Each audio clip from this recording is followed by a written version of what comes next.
My guest today is Daniel Vasku. Daniel is a prototyping designer for intentional communities and transformational festivals.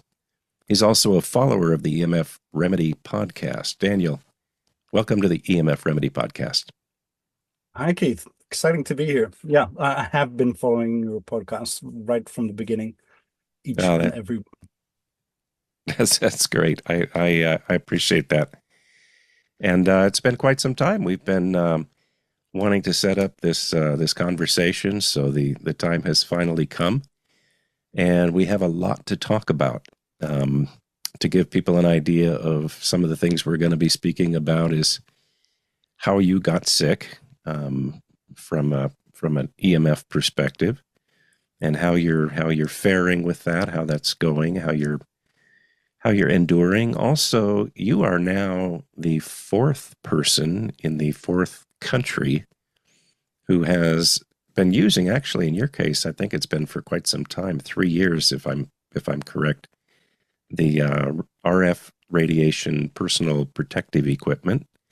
So we'll have a chance to talk about that, and as well as off-grid living, the importance of off-grid living skills, and direct current electric usage rather than alternating current. So let's go ahead and get started with, was it Wi-Fi that made you sick? Can you tell that story? Yeah. When we were organizing our festivals on a rural property here in New Zealand, we were struggling with really low internet speeds, like 1 megabit per second. And if we were lucky, we got three. And that was just not enough to run our point of sale systems and all the logistics. So I got really deep into it, trying to figure out how could we get internet there. And as I got a quote from a company, it was $3,000 to get a 4G system installed with a Wi-Fi mesh network. And I thought, well, I think I probably can do it myself. Well, I dove really deep and to do it on the cheap, because I love trying to figure out how to do things on the cheap or make it simpler. And I got 4 routers from Linksys and put in open source firmware so that I could tweak the settings and really make the system work as a mesh network. And it took me a long time. I was busy for maybe 12, 14 hours that day because it's got so many acronyms. There's so many settings. Like I am proficient with software. I did Digital Media Academy, and I'm really comfortable with that. But respect for network engineers, it's a whole nother world. But I was sitting there with those machines on top of each other next to me, and they were all blasting Wi-Fi at me. And at the end of the day, I did feel it in my arm, like, ooh, so, ooh, that gave me a good buzz. I've got a tingling arm. But that summer, I went to go travel with my girlfriend in a bus, like an aluminium bus. And again, I had all my gadgets with me. I made sure that we got everything tethered and connected to the 4G.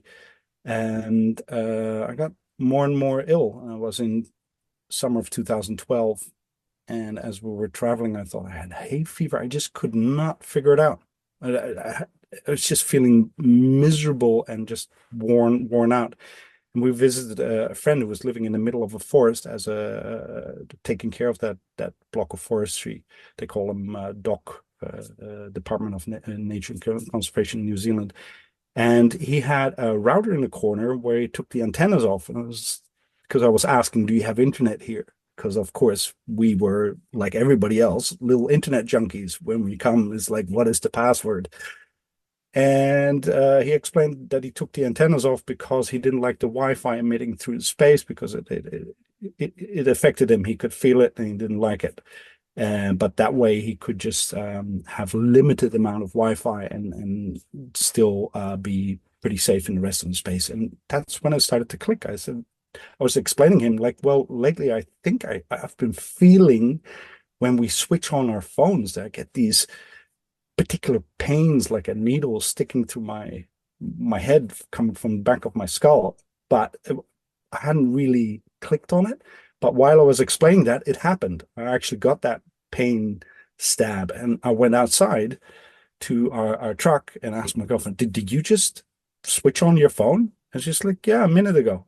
And that was the first moment where I really linked it together and it started all to make sense. But honestly, I think in the first 2 or 3 years, I was sort of in a denial of it. Even though I knew it, I was always thinking, well, yeah, but I mean, yeah, especially because everybody around me was absolutely convinced that that is not possible.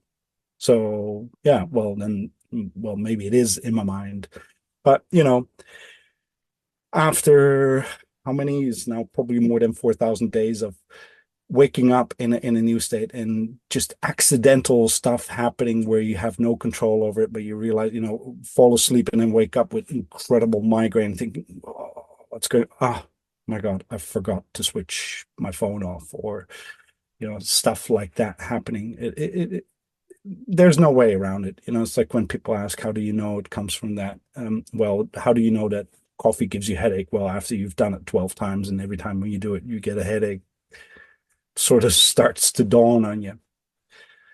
Yeah. And now after all these years, I actually know a lot more about it because there's so much information about it. And like also what I've learned so much from your podcasts is like, yeah, it all starts to fit together and it's not just a sort of a random down the rabbit hole kind of thing. It's actually a strong body of work that's very, very physical. And so the more you learn about it, the more it starts to solidify and become real.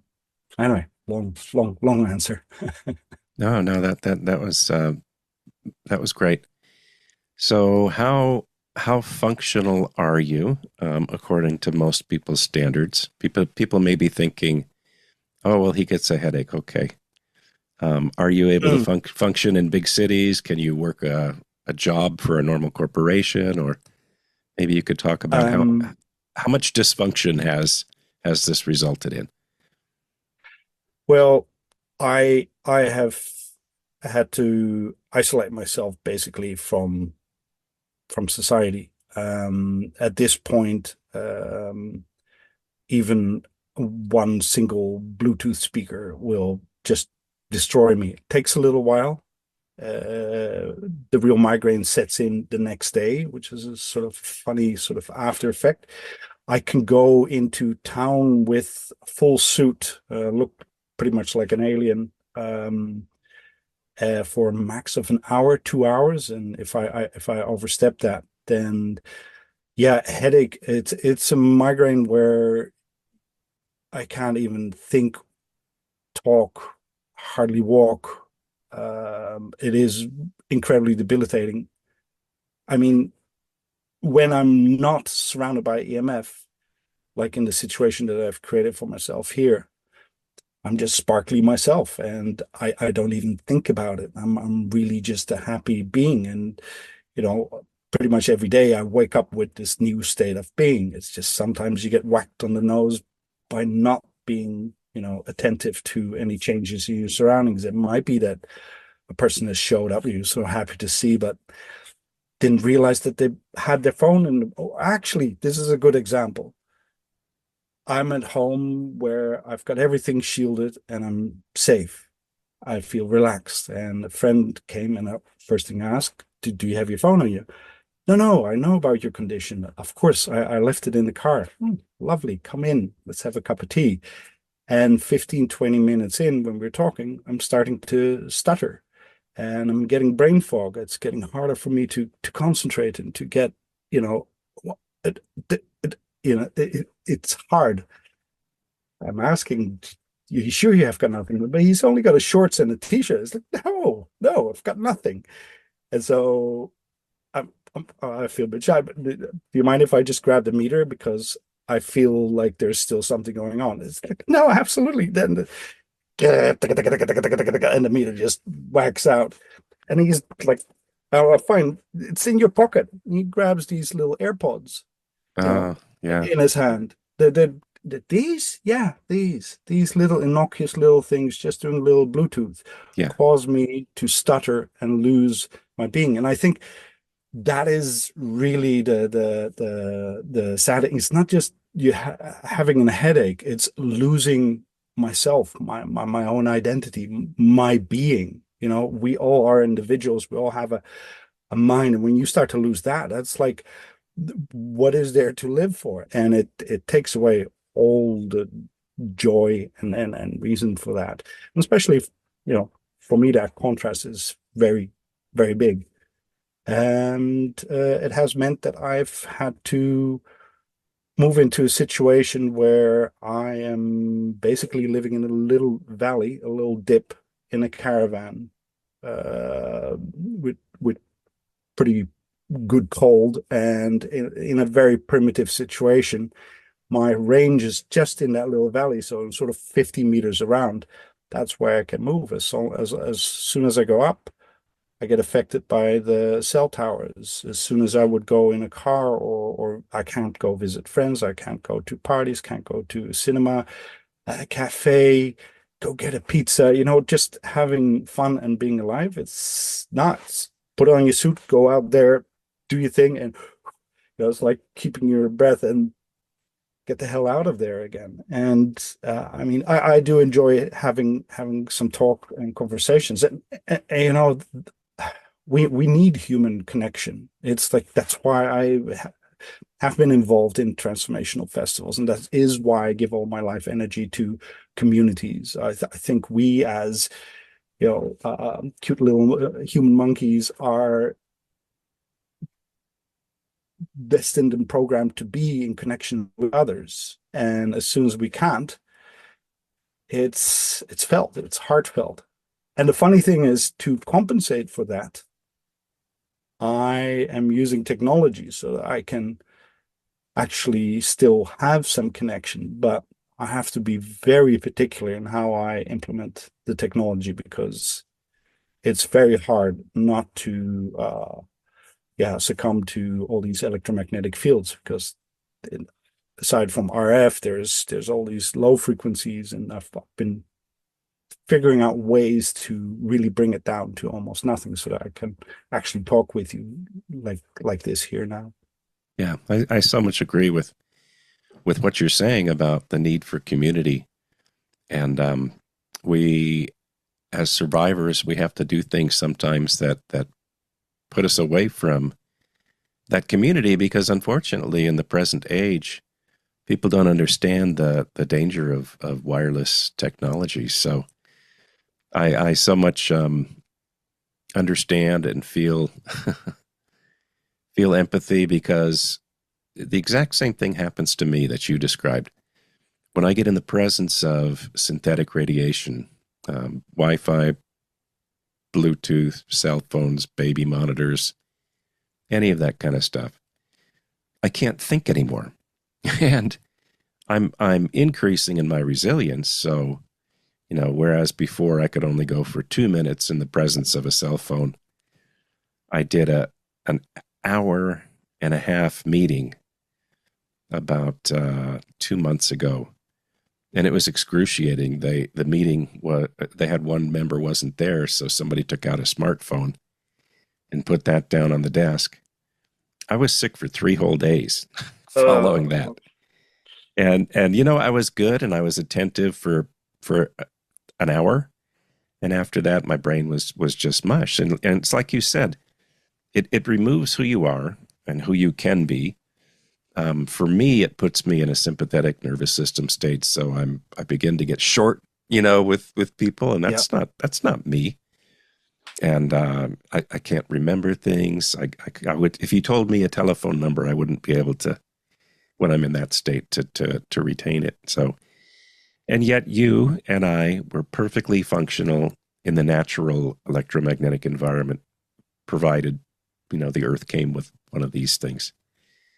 So yeah, I really understand what you're saying there about the community and Mm. the level of dysfunction that's possible.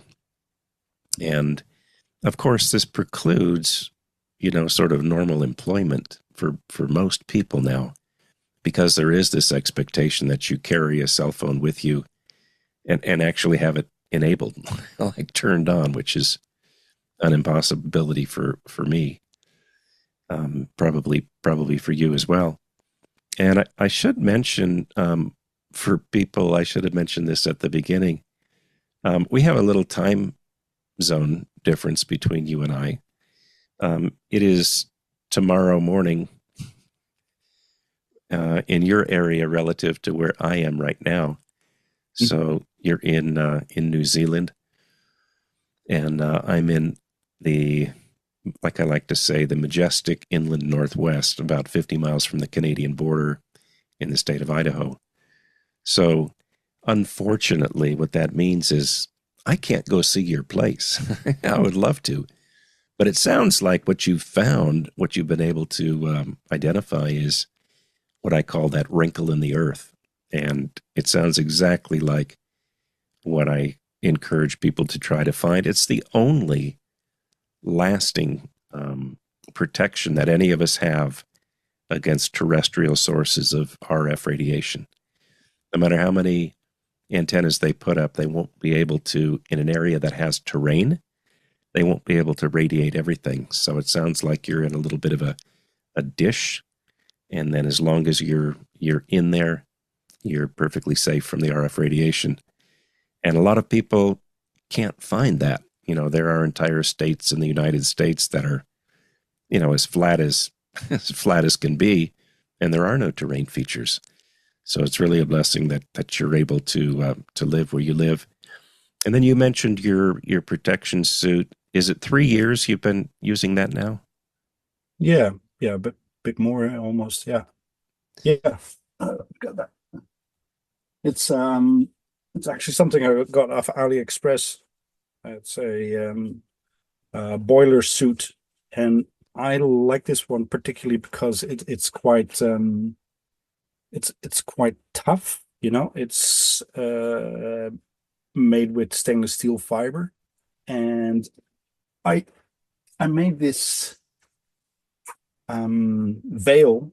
So it's a silver mesh, or it's a synthetic mesh with a silver coating on it, and it won't last as long.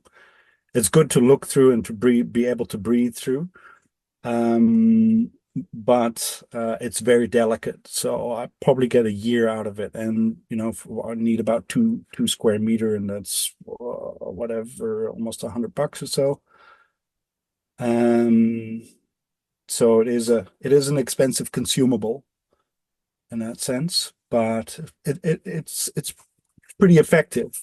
But a funny thing that I noticed with it is that it does help to shield from the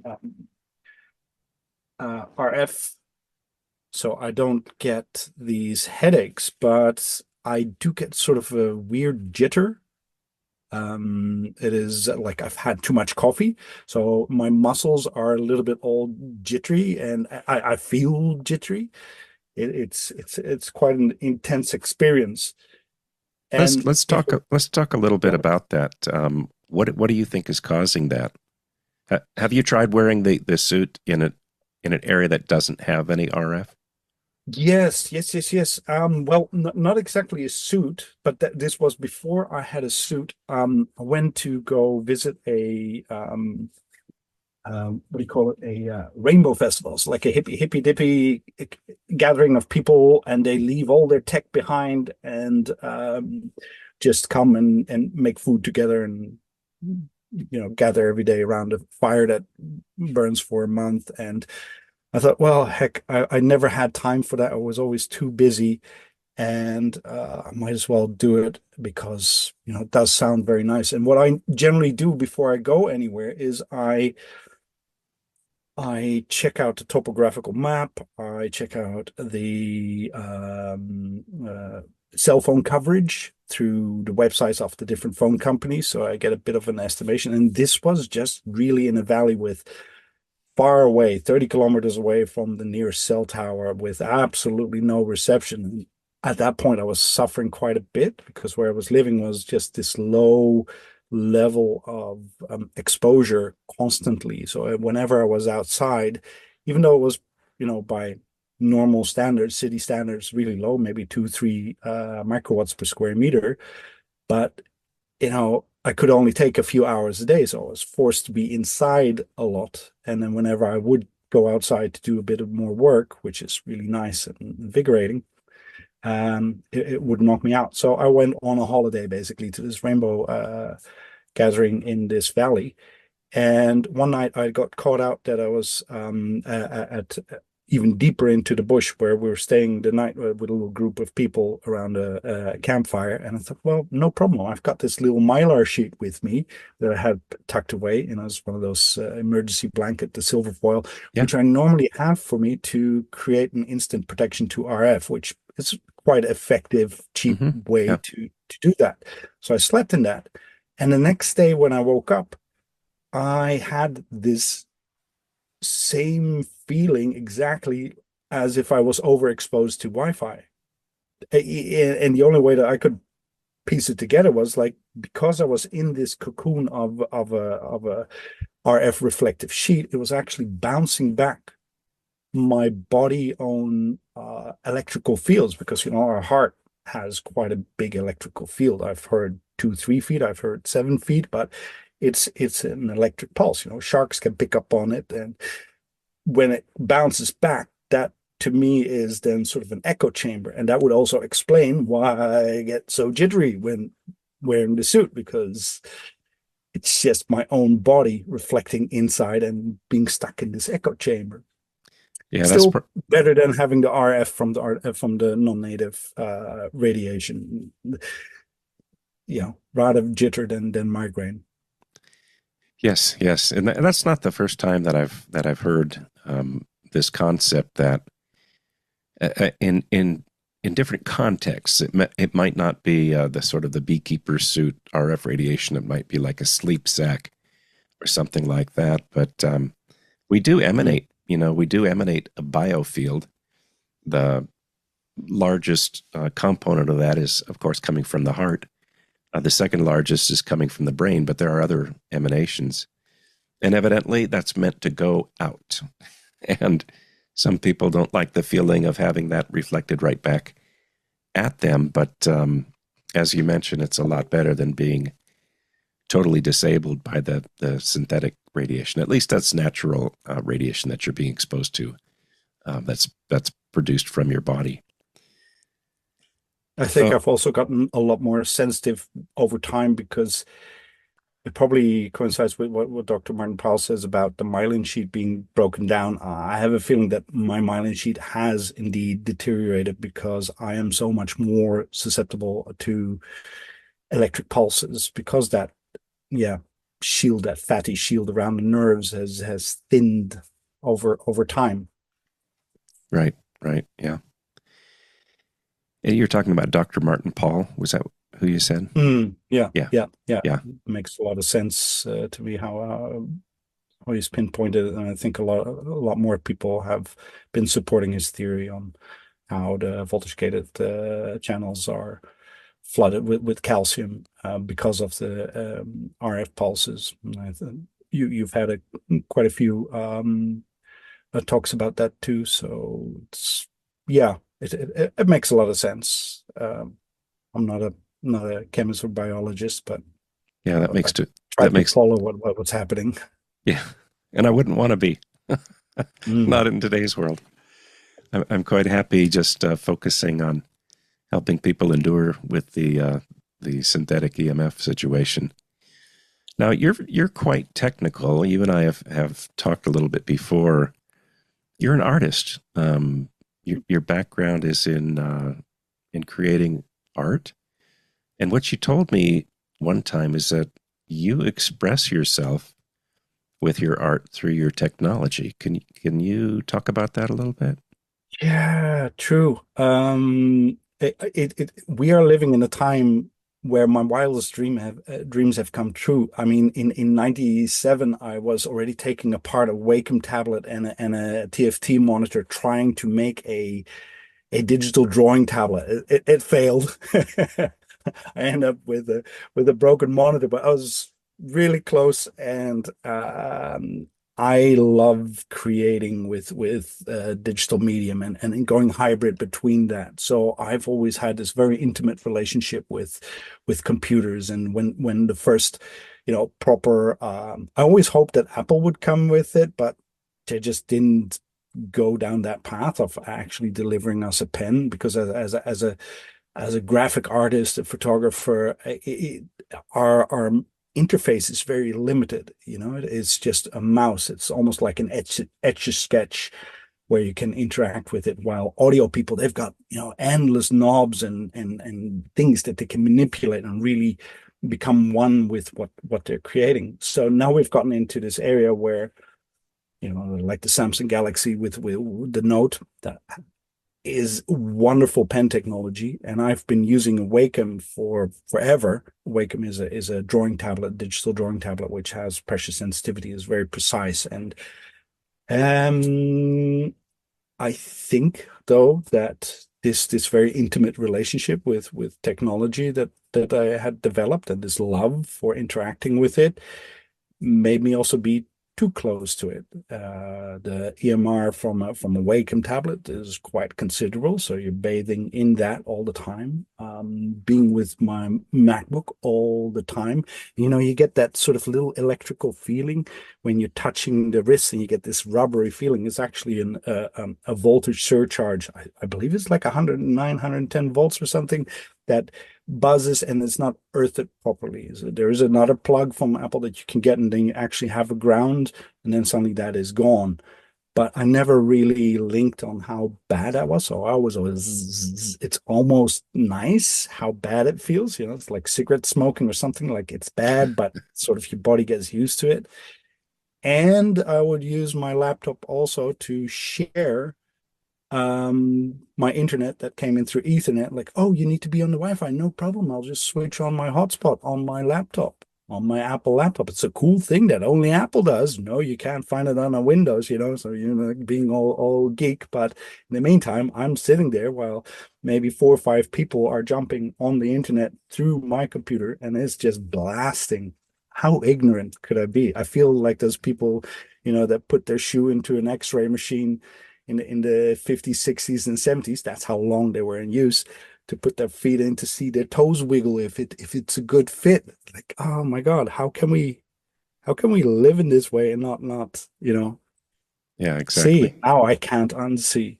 But yeah, I absolutely miss being like, I'm happy that I've got these monitors set up, and I'm slowly starting to get closer to a computer. This is a project that's been taking more than a year of slowly, step by step. Like, okay, the keyboard is giving too much. I can't be on the laptop. The trackpad is way too emanating. So I've got that shielded. And then, step by step, even like, for example, my mouse is um, grounded with an aluminium tape all around that does block a lot of the signal. And then I put a insulation plastic on it so I don't actually touch the aluminium itself. So I managed to bring down the RF from that, because all these little things, they add up really quickly. And if you start to tune into your body, it's funny how much you can pick up. Like, I just got a little voice recorder from Sony, where I thought, okay, maybe this is a way that I can start to creatively express again. Maybe I'll use my voice and set away the mobile phone, because I just can't. Even though it's an amazing instrument, the Note phone, for drawing and for photographing, but the screen emanates so much. It's ridiculous. Even in flight mode, you have to put it away. It's just not really usable. I use it for a couple of minutes, but even the little dictaphone, it's intense. I mean, you mind if I just show it for a moment? Yeah, sure. Love to. Go ahead.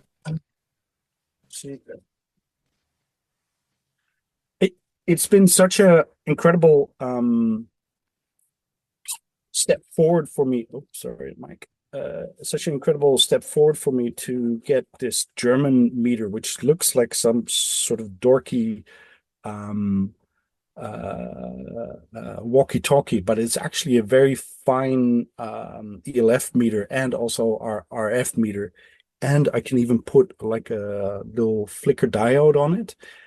And that has helped me so much in being able to find what is going around in my environment. Because, of course I can feel something, but can you pinpoint it? It's we don't have senses for it. You can't just see what is emanating. You can't just figure it out by feeling miserable. It's just like something is affecting me, and it could be that, and maybe if I touch it for long enough, but it's not a very nice way of figuring out what's going in your environment. Just it's like touching what is actually burning me. Okay, maybe if I hold it long, oh, I got blisters. Yeah. Yeah, yeah, yeah. So having a meter is essential, and I've got multiple, probably not as amazing meters as you have, but I think these are sort of like the minimum viable, sensitive enough meters. Um, Hold on, I'll just grab it. Well, I'll just yak a little bit while you're doing Yes. that, and I just want to say that I really applaud your approach. You've obviously got technical skills and a good grasp of technology, and it just breaks my heart. I see so many people who become ill from wireless or one of the other phenomenon, one of the other electromagnetic phenomenon that might not always be from the wireless, maybe dirty electricity or magnetic fields or electric fields. And the real tragedy is that people talk about buying a meter, and they get, if you're going to get your first meter, maybe it should be an RF meter. That's fine.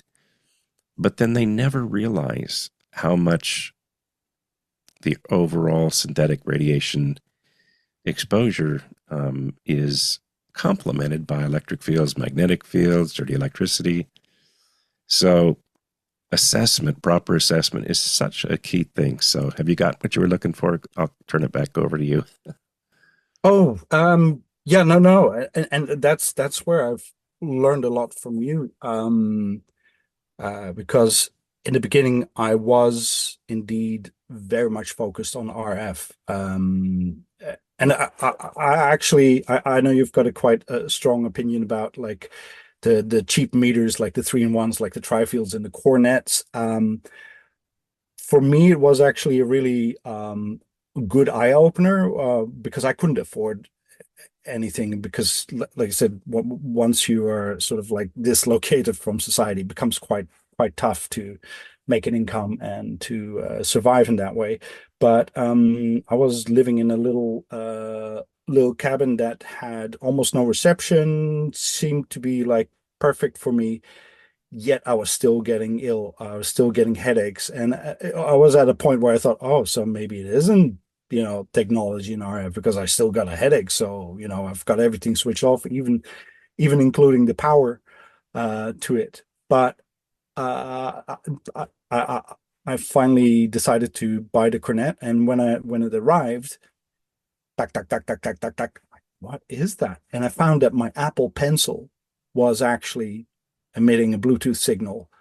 And once I got rid of that, that was when I realized, okay, I really have to have a meter. But a few years later, I've gotten so sensitive that even though the cornet would show you're safe, I would still get sick. And that's to your point, like it's not sensitive enough, not calibrated enough to actually protect you from being at that point where you're so sensitive that it hurts. But when I thought that I had all my RF all controlled, and this is like several years down the line, I had another episode where I was in new space and I was starting to get ill again, or sort of like I mean, ill again.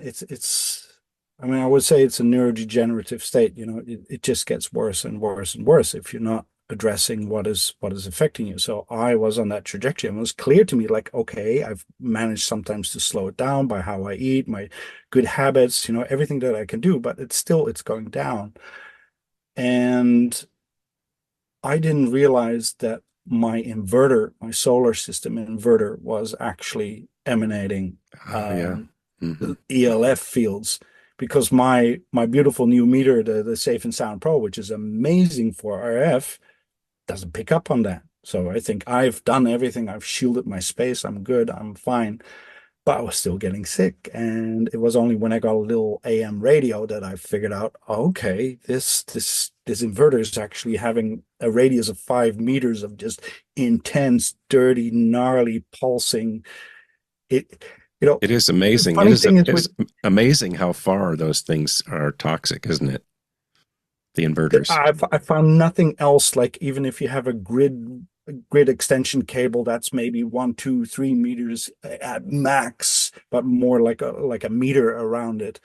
But this inverter was just blasting through the whole house, and I switch it on all every day. I would switch it off at night, but during the day it's all on because I had a gas stove that needed 240 volts to spark. So you're making yourself sick for that little bit of Yeah. convenience.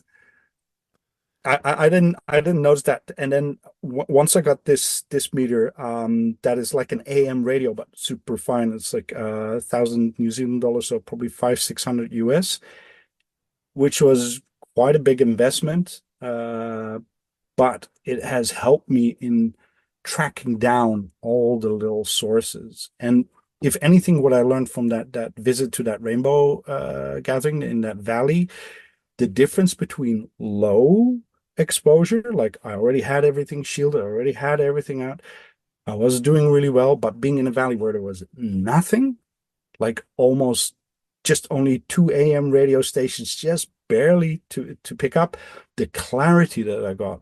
It was like I was rediscovering myself. I didn't know that there was that last little bit made like 90% of my awareness and my sparkling and my being and my presence just come back. And from that moment I realized, well, I have to really pursue that last little bit. It's not enough to just bring it down to a low level, one that you can barely measure. No, barely measure is still not good enough. It Yeah, really has to exactly. go down Yeah. to nothing. Yeah, I was just doing some coaching for actually it was an EMF professional who's suffering earlier this week, and we were just talking about this exact phenomenon. In my case, the dysautonomia, this sympathetic parasympathetic imbalance that it had caused in me hypertensive crisis and just being eternally prickly, like not fun to Mm, be around. mm, My cardiac dysrhythmia, my yep. insomnia, and 33 years of anxiety, diagnosis. All of that stuff didn't go away until I got down to 000. Like I'm talking Yeah. about on a Yeah. Safe and Sound Pro 2, 0.000 microwatts per square meter. And then it was like magic. And prior to that, I had been living in zero point 0.1. And you'd think zero Yes. point 0.1, whatever. My next door neighbor has 5,000. That's nothing. That's going to be the end of our society when people start saying, well, my house is a little bit better than that one. If what my experience is and your experience is that healing threshold is so close to zero on the best meters that we can find, yeah, it's amazing. It's amazing. Yeah. Yeah. Exactly. So that's why I live here. Oh, this should be zero. So there's something Yeah, actually don't busy. don't worry. I know what it is. Yeah. Yeah. Yeah.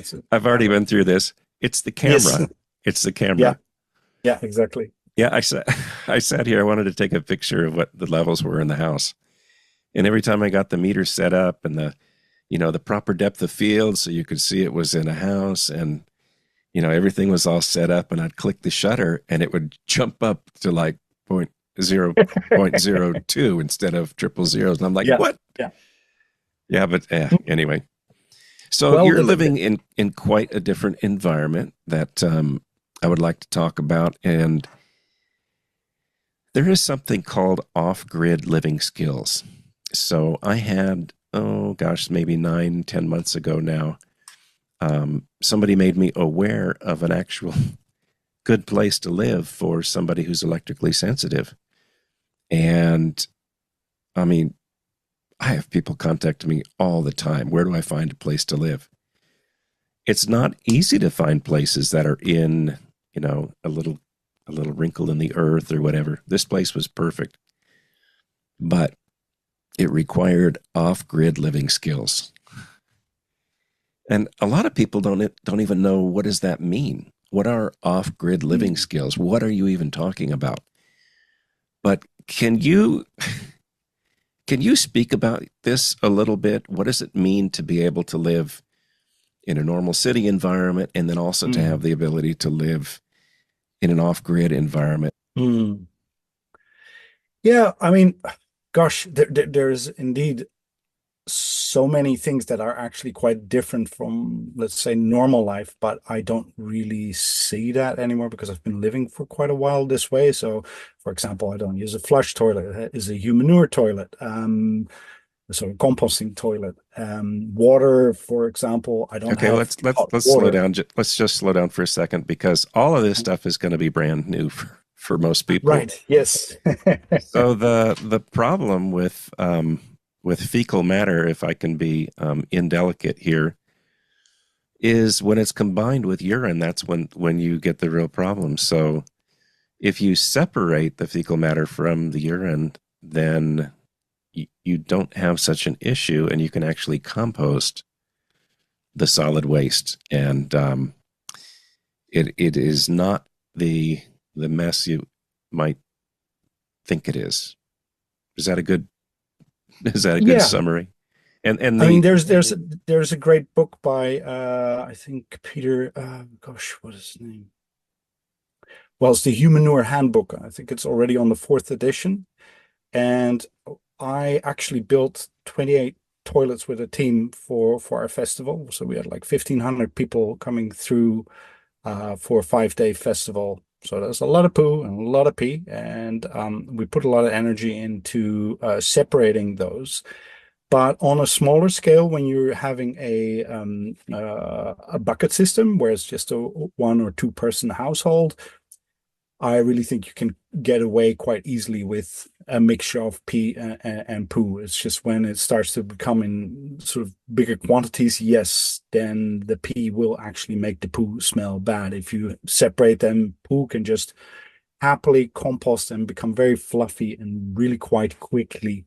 Within a year, we've got these bins and it's just sort of, yeah, soil fluffy stuff. It's really very good. And the that book that I just mentioned, the Humanure Handbook, of the 300 pages, about 200 pages is about showing all the examples of how it breaks down pathogens, how it binds heavy metals into soil. It's a very, very safe way, better than what we're actually doing with flushing and then treating the sludge and dealing with that kind of stuff. It is the way that we need to reintegrate our food back into the cycle. Yeah, and one of the reasons it's important to talk about as an off-grid living skill is, if you can manage things differently, it opens up other possibilities. So, for example, I think I was telling you about, did I tell you about my son and his tiny house, the shielded tiny house?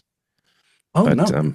oh, okay. Well, one time we'll have to talk about that in detail. It's really quite a fascinating story. But um, if you have ordinary plumbing, then four-season climates become problematic, because you need to keep the supply line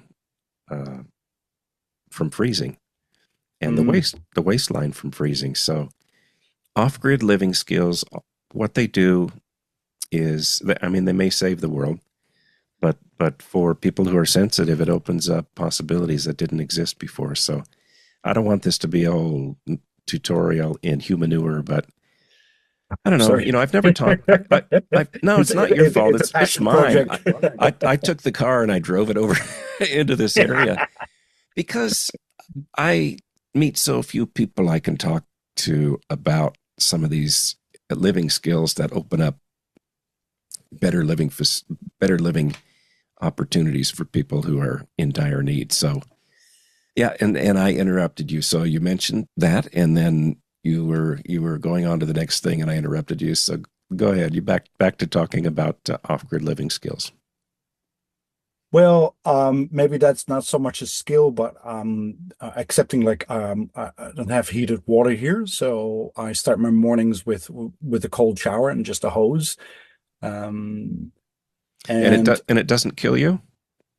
it actually is something I need. Often I feel I still get a bit of pressure on my head, and maybe if I have been exposed a bit, like maybe I'm on a computer for a little bit too much, I do still get that. And the only way that I really can reset myself is in the morning is by having that cold splash. It really does wonders. It's probably also the combination with being standing on the ground on the grass outside and really grounding myself and having a good cold shower.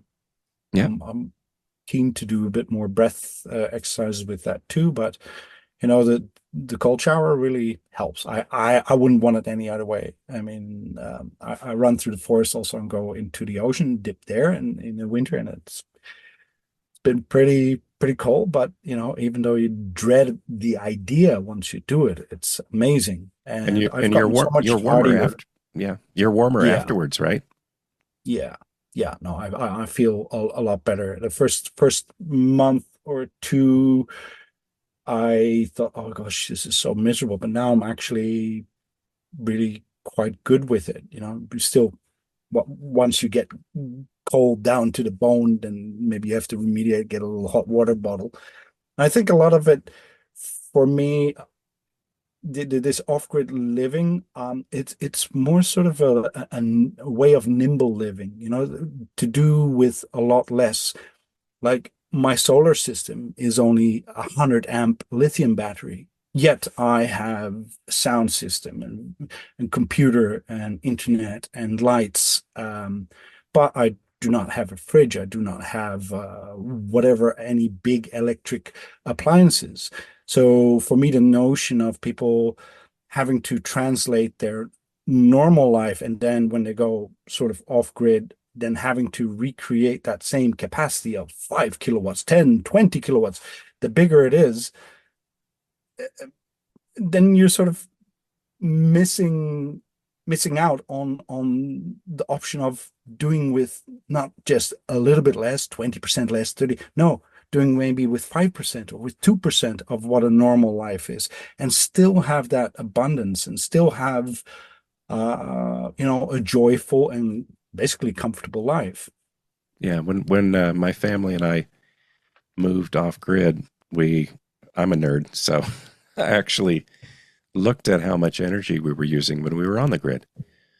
And then I knew exactly when you move off grid, believe me, you know how much power you're using.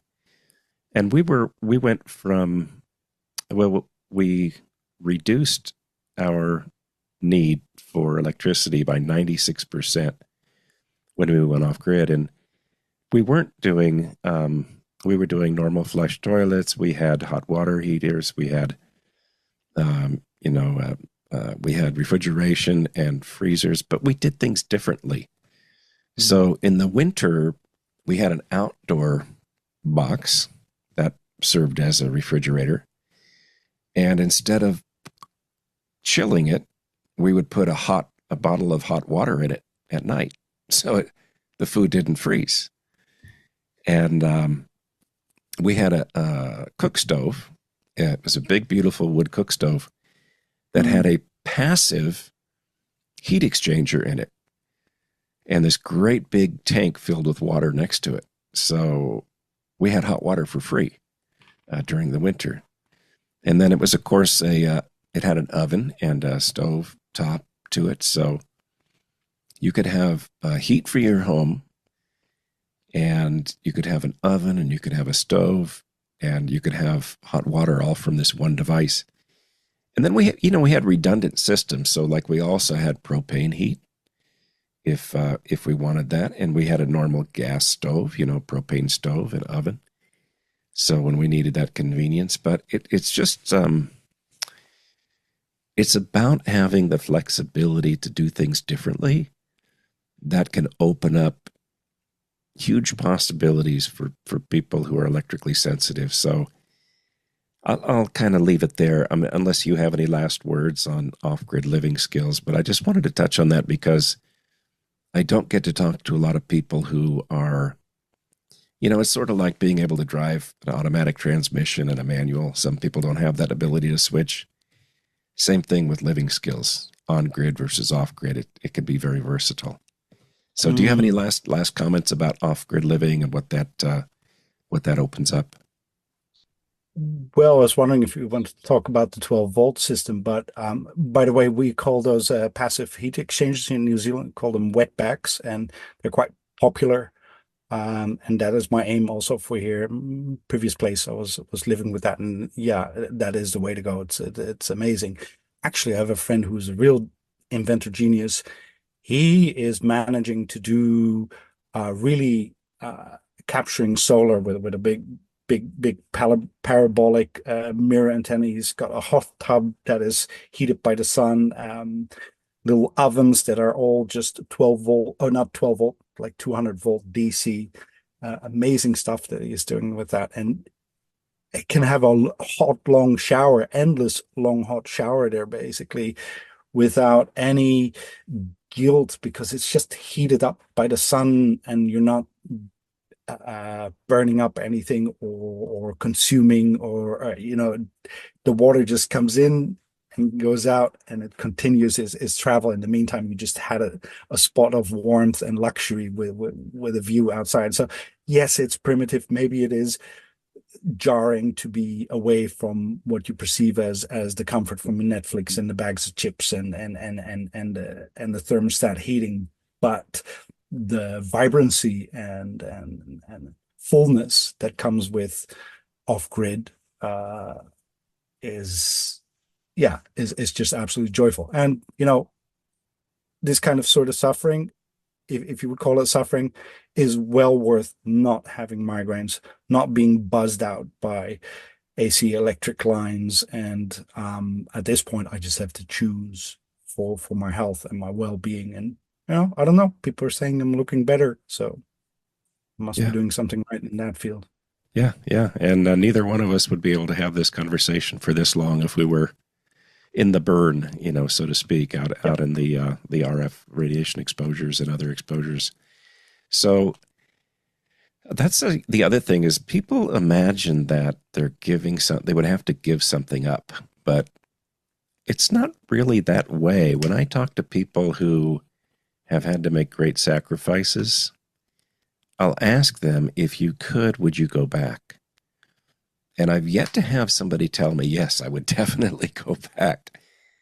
What is your thought? I mean, if you could, would you go back to a life of those exposures? I mean, I'm getting a visceral body reaction of like, absolutely no, no. There's things that I miss. I come from Amsterdam. I love the connection and the city life. But it's the same with that. If I see Amsterdam, it's all tiled and there's little pockets of nature like in parks. But would give up being actually with my bare feet in the grass outside in the sun? Like I daily have like an hour or 2 hours of being nude in the sun. It's like, well, can't do that in the city, right? And this is just bliss beyond. So no, I wouldn't go back. Yeah, yeah. I uh, I definitely feel the same way, and you know, because you and I need to have a natural environment, and we don't do well with the poisonous environment that's being created, we're going to be spared from whatever the long term effects are going to be um, of that. And it is interesting for me to think about things like the term brain fog, which I don't know, is that a Mhm. terminology in New Zealand, brain fog? Yeah. Yeah. Because when I was a kid, that was not a thing. That term wasn't in use. That was invented sometime after cell phones were invented. My point being, of course, that everybody in today's society can't sleep. Everybody is anxious. everybody is unable to think, and they say, "Oh, I just had brain fog." So Mm. yeah, it is possible to have a much more abundant life, even though the cost of admission is to learn some new skills and do things a little bit differently. So I'd be interested in if you want to expand on that just at all, or shall we move on? Yeah, I mean there's something that I noticed, like, because I moved to New Zealand from Holland, so I've got two groups of friends. I've got my Dutch friends and I've got my New Zealand friends. And the difference in the reception about being sensitized to these forms of radiation falls on complete deaf ears in Holland. I mean, it's changing the last maybe 2, 3 years, but 12 years ago, it was absolutely none of them basically believed it. They were all just not buying into it. And the New Zealand people, much more. There's a lot bigger chance of meeting somebody who actually can understand it, or as in lately, a lot more people that actually are feeling it or are truly physically becoming aware of it. And I think the big difference between those two is not just a mental approach or how, because Dutch are quite, scientific and like proof and no nonsense. And I have the same, sort of skeptical nature, and it's a good one. But I think the big difference is that they are in it all the time. It's almost impossible to escape radiation in Holland. It's flat, it's everywhere. We're technologically advanced. You're in the soup. But here in New Zealand, there's a chance people actually have a place where a batch where they're somewhere out of reach, or they go camping, or they go on a hike. So they are more aware of the contrast. Like, you know what? I do feel buzzy and agitated when I'm in the city. And in the beginning, it was more where people say, "Oh, it's just because there's so many people." It's like, but now they're starting to realize, yeah, no, there's actually a physical difference that I'm experiencing between that. And because they're aware of that contrast, we can have this conversation. When I explain how I see it and what I'm experiencing, what I've learned through the years, they were much easier in picking it up. With my Dutch friends, it's still sort of like, are you sure? Where's the proof? Where's the evidence? It's like it's a less visceral kind of thing. And even though if I give a proof and here's are these and these and these studies, well, then we're just talking words, and it becomes a lot harder to actually share in what it is that we're trying to what we're trying to share here. Yeah, I Yeah. think it's a mental image for me is if you and I went to a big city and we walked down the back alleys and we approached people who were heroin addicts, and we said, "Hey, did you know that that's not good for you?" Yeah, Probably. yeah, yeah, no, no, absolutely. So Heroin, everybody's cigarettes, doing this, this, yeah, yeah. and consciously or subconsciously they don't want to give it up. And one item of proof is that these ridiculous harmonizers or chips or pendants or all of these things, they're starting to sell really well. Yeah, I've And of noticed. course, of course they don't work. Well, I'll get your feeling. I don't think they work, but I'll get your feeling in a moment. But the great news is it demonstrates that people understand there's a problem. And Mm, beyond that, it means that people are actually going a step further and doing something about it. And I would say what they're doing about it is not addressing anything, but it's the beginning of awareness. Maybe anyway. Your thought on harmonizers, has that been any part of your journey? Has it helped you? Do you use mm. them? What are your thoughts? Yeah, it's a tricky one because I've gotten quite desperate at times where I've been trying to find a solution because it's not a fun way of life, and I'm skeptical, but I'm also very open in trying to find and tried different things, and it's the thing that people bring forward. Have you tried this pendant? Have you tried Orgonite? Have you tried this harmonizer? Because that's what they see. And so I've got sent a few things. Like, people have been really kind in allowing me to try out, because maybe it'll work. But no, no, I'm totally there with you that it doesn't work. So that got me thinking, like, well, why are there so many people then in my EHS groups that are swearing that it does work? Doesn't make sense, because that's what got me, still keeping an open mind for many years now. Like, well, there's clearly people that are suffering from radiation, and they say they are getting benefit from. They're quite adamant about it. But if you look at it from that, how did you call that with the vagal? Prophylactic or No, where we get into fight or flight. It's the sympathetic nervous system, where when that gets into a runaway situation, yeah, there's like a dis protocol of dysautonomia. right.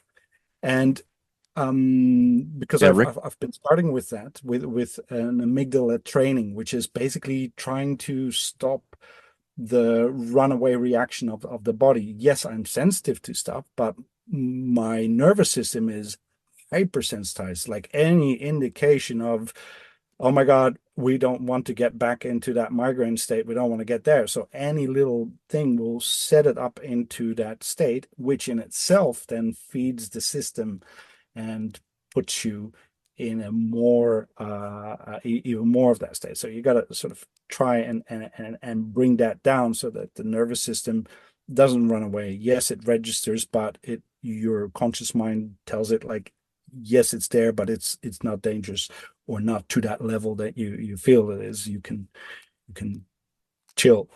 And I think that these harmonizers are like an instant effect for people to calm their nervous system. So yes, it is having an effect, a physiological effect, because it's not just in the mental, it's actually your nervous system that is reacting to it. Still, it doesn't take away that there's harmful radiations coming to you, and on a cellular level, you're still being affected. But overall, you're not on a runaway train. So I can see why they work. And then by saying this, and if you acknowledge that, then that effect gets nullified, of course, because if if you don't believe in them, I don't think that they will have that effect. So what would be your take on that?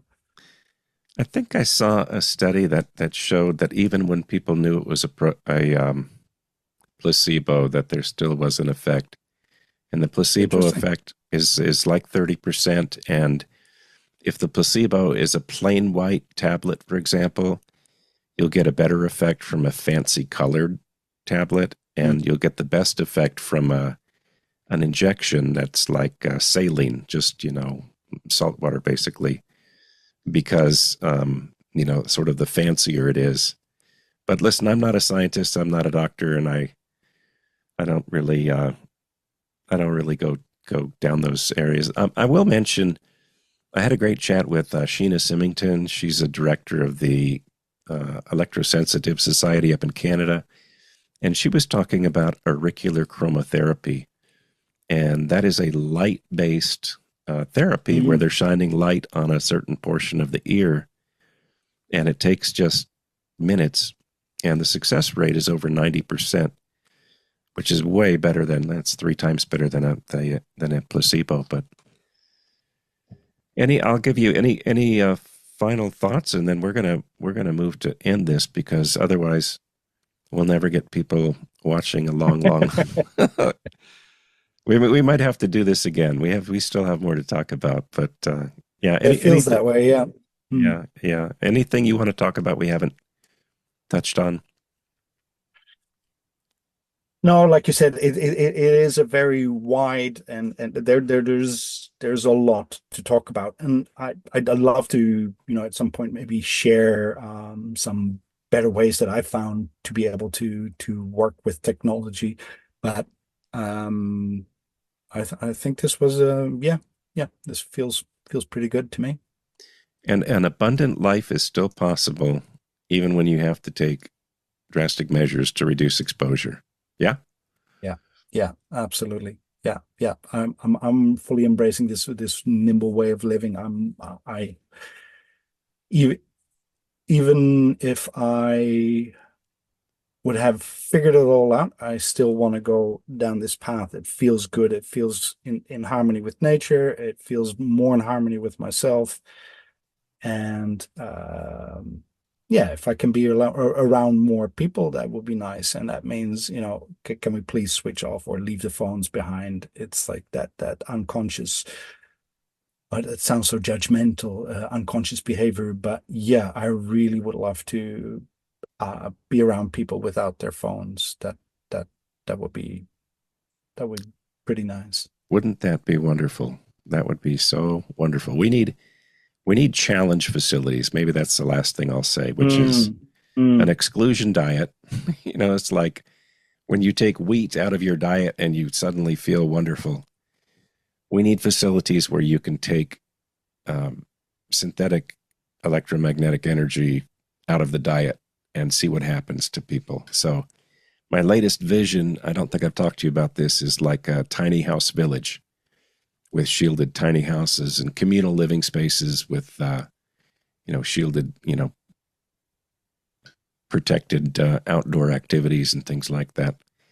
Maybe we'll talk about that next time we get together. Daniel, is there absolutely, because that's actually what we're aiming for here. This is the community where I'm living is going through a restart phase, and our aim is to have little tiny houses, exactly what you're saying, and our focus is on healthy living, healthy air, no EMF, and just making it back to the basics in a way, and letting people experience it, because you have to experience it for yourself to recognize, like, oh, this is actually really, really nice. I'll tell you what, why don't you get that set up, and then I'll promote it over here, and we can send people down there for a 1 month, because you said nobody should spend less than a month in New Zealand. And then I'll just have to break it to my wife why we need to move to New Zealand. Daniel, do you have a way that people can get in touch with you? I think, you need to think about a future career in helping people with EMF oriented issues. You've really learned a lot. You've got some great technical skills and whatnot. But is there a way people can be exposed to your work or get in touch with you? Yeah, I mean, the easiest is through Telegram, t.me at Vasku or /Vasku, or you can just email me. Probably EMF at Vasku.com is a good way to just send me an email. All right. Sounds great. Daniel, I am so excited that we were able to get this conversation recorded here, and looking forward to next time we're able to get together. Thanks for your time. Awesome. Thank you.